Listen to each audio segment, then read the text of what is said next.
নিজেদের রক্ষার জন্য, কারণ তখন নেপালি সেনারা খুবই অত্যাচার করত, সাধারণ মানুষদের উপর জুলুম করত। তো সেটি এই জিনিসটিকে তার জন্য এত মোটাভাবে তৈরি করা হয়েছিল।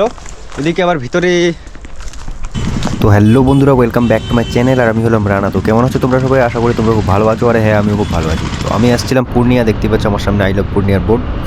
আর পূর্ণিয়া থেকে আমি ভাবছি কোথা থেকে একটু ঘুরে আসা যাক। তো কোথা থেকে বলতে একটা দারোগা থেকে ঘুরে এসেছিলাম, যাকে বলে কেল্লা আর কি। আর যাওয়ার আগে এই জায়গাটাতে আমরা বসে চা খাচ্ছিলাম, আর এই জায়গাটা থেকে আমাদেরকে রাইট যেতে হবে। তো তোমাদেরকে রাস্তাঘাট আমি বলছি, রাস্তাঘাট খুবই খারাপ আর কি। তো আমি সবথেকে বেস্ট হবে আমি লোকেশনটা দিয়ে দিব। জায়গাটার নাম হচ্ছে জালালগড় ফোর্ট, মানে দর্গ যাকে বলে এক ধরনের। আর রাস্তা এখন আমি তোমাদেরকে দেখাচ্ছি, দেখতে পাচ্ছ রাস্তাঘাট খুব একটা ভালো না, খুবই কাঁচা রাস্তা আর কি।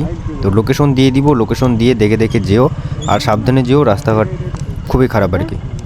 তো যাদের বাইক চালানোর তেমন এক্সপিরিয়েন্স আছে তারা এই বাইক নিয়ে যেও, আর যদি এক্সপিরিয়েন্স তেমন না থাকে তাহলে এখান থেকে বর্তমানে আমি যেখানে আছি দেখতে পাচ্ছ এই জায়গাটা থেকে হেঁটে যেও, তাহলে তোমাদের সুবিধা হবে। দেখতে পাচ্ছ রাস্তাঘাটগুলো কতটা সরু, এক কথায় বিলের মধ্যে দিয়ে আমরা যাচ্ছি, যেমন আল থাকে আলের মধ্যেই আমরা যাচ্ছি এমন বলতে পারো আর কি।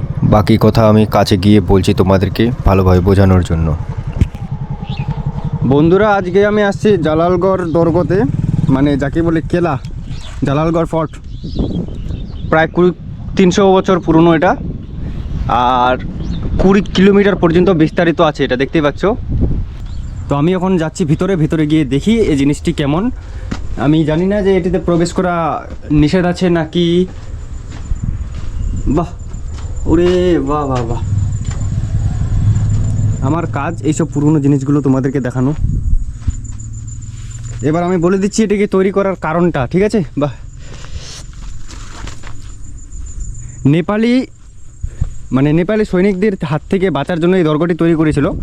17শো শতাব্দীর দিকে প্রায় নেপালের কিছু সৈনিক বিহারের এই সাইডে, মানে পূর্ণিয়া সাইডে আর কি, হামলা করতো। তার জন্য এই দর্গটিকে বানানো হয়েছিল, যেন এখানকার সম্পদগুলোকে ভালোভাবে রক্ষা করা যায়, বা কেউ যদি বাইরে থেকে যদি ভেতরে আসতে চায় তাদেরকে যেন দেখার সাথে সাথে যেন মেরে দেওয়া যায়। তার জন্যই এই দর্গটিকে ভালোভাবে বানিয়েছিল। আর আমি ভেতরে গিয়ে আরও ভালো করে তোমাদেরকে বলছি। তো এটি পূর্ণিয়াতে অবস্থিত, আর আমি আজকে আসছিলাম পূর্ণিয়া একটা কাজে। তো কাজ থেকে ভাবলাম যে একটু খুঁজে টুজে দেখি, যদি আশেপাশে কোনো কিছু যদি পাই তো তোমাদেরকে আমি দেখাবো। আর আমার প্ল্যানিং ছিল ভিডিওটিকে হিন্দি থেকে বানানোর, কিন্তু না, আমি হিন্দি থেকে বানালাম না।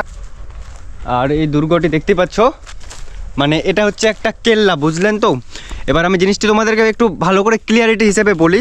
কথাগুলো আমার একটু প্রবলেম হচ্ছে বলতে, কারণ আমি এই জায়গাটার ব্যাপারে অতটা জানি না। গুগল থেকে আমি যতটুকু জানতে পারলাম ততটুকু আমি এখন তোমাদেরকে বলতে যাচ্ছি যে এটি মোটামুটি 17শো শতাব্দীতে তৈরি করা হয়েছিল। 1722 খ্রিস্টাব্দে একজন তৈরি করেছিলেন, আর কয়েকজন নামগুলো আমি ডাইরেক্টলি বলে দিচ্ছি, তারাও গুগল থেকে। 1922 সালে পূর্ণিয়ার ফৌজদার সাইফ খান এটিকে নির্মাণ করেন, কয়েকজন বলে এটা। আর কিছু কিছু দার্শনিকদের কথা অনুযায়ী 17শো শতকের প্রথম দিকে শহীদ মোহাম্মদ জালালউদ্দিন খান এটিকে তৈরি করেন। তো এটা কে তৈরি করেছিলেন এখনও এই জিনিসটা ক্লিয়ারিটি মানে নেই আর কি। আর হিন্দু মুসলিম মিলে এটিকে সবাই মিলে এটিকে তৈরি করেছিলেন নিজেদের রক্ষার জন্য, কারণ তখন নেপালি সেনারা খুবই অত্যাচার করত, সাধারণ মানুষদের উপর জুলুম করত। তো সেটি এই জিনিসটিকে তার জন্য এত মোটাভাবে তৈরি করা হয়েছিল। এদিকে আবার ভিতরে কি যে আছে, আই থিঙ্ক এদিকে বাইরে যাওয়ার রাস্তা এটা। না না না, এটা বাইরে যাওয়ার রাস্তা না, এটা জাস্ট এমনি আছে, দেখতেই পাচ্ছ তোমরা। ইটগুলো তোমরা ভালো করে দেখতে পাচ্ছ সব কিছু। বাহ, আমি ফের আরেকটা মানুষ, সব জায়গায় চলে যাচ্ছি, যেখান থেকে ঢুকে যাচ্ছি, সাহস তো আছে। এদিক দিয়ে একটু উপরে যাই, পড়লাম। বাপরে, আমার বাবার সাথে আমি এসেছিলাম, আমার বাবা যে কোথায় গেল, আগের দিকে আসলে একটা ছবি তুলে দিত ভালো হতো। দেখতেই পাচ্ছ, আর এটি বলা হয় 20 কিলোমিটার অবধি ছড়ানো আছে এই জায়গাটা, এই দর্গটা। পড়লাম। এই জায়গাগুলো ভালো করে দেখো তোমরা কিন্তু। এই যে মোটা মোটা দেয়ালগুলোর মধ্যে যে ছিদ্রগুলো আছে, তার কারণ হচ্ছে যে দূর থেকে যেন, মানে দূর থেকে কেউ যদি আক্রমণ করে, বা দূর থেকে কেউ যদি আশেপাশে যায়, তাহলে দূর থেকে যেন চেনা যায় বা বোঝানো যায় যে কে যাচ্ছে বা আক্রমণ করছে না কি করছে। সেটার জন্য এই ছিদ্রগুলো তৈরি করেছিল। আমি আসলে তখন বলেছিলাম কথাগুলো, কিন্তু একটু উল্টাপাল্টা বলেছিলাম, তার জন্য বাড়িতে এসে আমাকে আবার ভয়েস ওভারটা দিতে হচ্ছে। আর তোমরা মেইন আর একটা জিনিস দেখাচ্ছি, এদিক থেকে দেখো, তোমরা একটা ভিউ দেখো, সুন্দর কত লাগছে। ও জাস্ট সেরা লাগছে এই জায়গাটা, দেখতে পাচ্ছ একদম সবুজ সবুজ সবুজ সবুজ লাগছে। এগুলো কিন্তু ভুট্টা চাষ করা হয়। উপর দিক দিয়ে যাওয়া যাবে, কিন্তু আমি যাব না, ফালতু রিস্ক নিয়ে লাভ নেই। বাইরে আছে, অনেক দূরে আছি, নামে যাবো আমি এখন এখান থেকে। চেষ্টা করবো ওইদিকে যাবার। ওইদিকে আর একটা রাস্তা দেখতে পাচ্ছি আমি বাইরে যাবার, মানে অনেকগুলো গেট ছিল আর কি চারিদিকে, দেখতেই পাচ্ছ। এদিকে আরেকটা গেট, গাছ হয়ে গেছে। বাহ, তাহলে এই কোনটা মোটামুটি দেখা কমপ্লিট হলো। ওই জায়গাটা থেকে আসলাম, ওই দিক দিয়ে তো ভিতরে আসলাম। আর চারিদিকে কোনগুলোতে উঁচু উঁচু করে দৈর্ঘ্যগুলো আছে, তার কারণ হচ্ছে ওইগুলো থেকে সৈনিকগুলো বাইরের দিকে দেখতো আর পাহারা দিত। আর এখান থেকে বার হওয়ার সময় চলে এসেছে, আমি এখন এখান থেকে বেরিয়ে যাব। মোটামুটি কয়টা বাজে? 2টা বাজতে যাচ্ছে। বাবা, এদিকে আরেকটা গেট, কে যেন সার দিচ্ছে জমিতে। বাহ,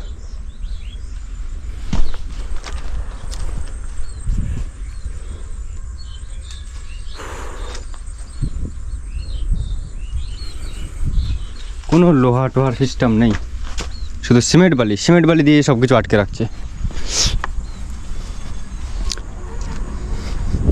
যাই হোক, বানগার ফর্টের থেকে অনেক বড় এটা, কিন্তু দেখে তো অনেক বড়ই মনে হচ্ছে। আর এখন স্টিল আছে, তো তার জন্য আরও বেশি বোঝা যাচ্ছে জিনিসটা, যে বানগার ফর্টের থেকে অনেকটা বড় এটা। তো ঠিক আছে গাইস, চলো বার হওয়া যাক এখান থেকে। ওখানে জঙ্গল হয়ে গেছে, তাই গেলাম না। ওই কোনটাতেও জঙ্গল আছে, তার জন্য গেলাম না। ওই কোনটাতে আমি যেতে পারলাম, ওই কোনটাতে গেলাম, আর এই কোনটা থেকে তো ভিতরে ঢুকলাম কিনা। তো ঠিক আছে, বার হওয়া যাক এখান থেকে। ঠিক আছে, আমি এখন এখান থেকে বার হচ্ছি। তো চ্যানেলটিকে সাবস্ক্রাইব করে পাশে থাকো, আর পরে ভিডিও দেখা যাচ্ছে। ততক্ষণ সবাই ভালো থেকো গাইস। আর ভিডিওটিকে অবশ্যই একটি লাইক করে দাও, আর বন্ধুদের সাথে অবশ্যই ভিডিওটিকে শেয়ার করে দাও, কারণ এমন ফট যত কিছু আছে সব কিছু পুরোনো জিনিস একমাত্র আমি দেখাই তোমাদেরকে। আর এগুলো আমার NHD ব্লগস ছাড়া কোথাও তোমরা পাবে না। অবশ্যই যদি পাও তো আমার ব্যাড লাক বলাটা। তো ঠিক আছে, চ্যানেলটিকে সাবস্ক্রাইব করে অবশ্যই পাশে থাকো, আর পরে ভিডিও দেখা যাচ্ছে। ততক্ষণ ভালো থেকো সবাই, বাই বাই।